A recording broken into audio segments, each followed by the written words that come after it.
Many creators think that click-through rate tells them that their video is good. It doesn't. Today we're going to talk about what is click-through rate, or CTR, how we as creators can affect it, and how it fits in with the other major analytics. So let's go. CTR, or click-through rate, is the percentage of people who clicked on your video's thumbnail when they were given a chance to. Remember from our last video, we talked about impressions, and all an impression is a chance for a viewer to click your thumbnail in the first place. Also remember that those impressions come from three different major sources. They can be from the home page, in suggested next to other videos, or from search results. These impressions and clicks from these sources are what count for CTR calculation.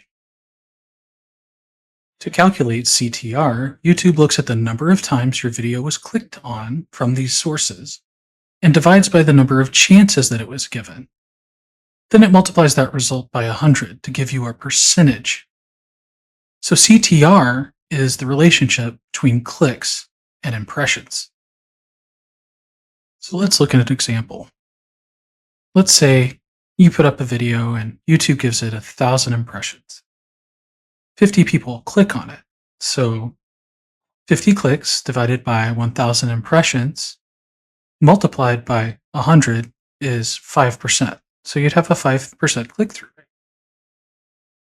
YouTube doesn't allow us to directly control the number of impressions that one of our videos gets.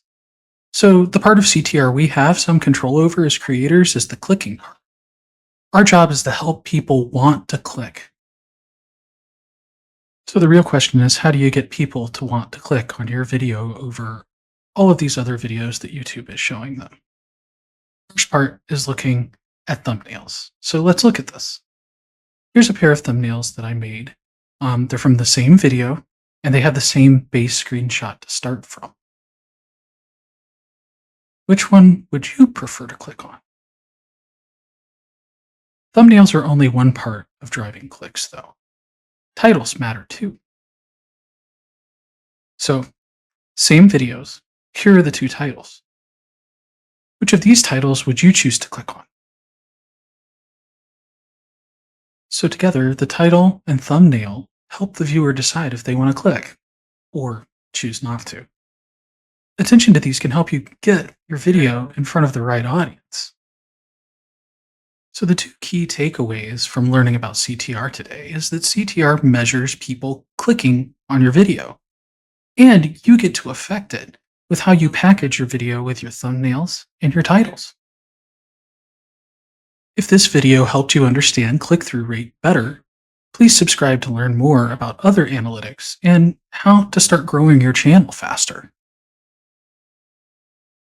So we discussed today how CTR measures people clicking through to your video.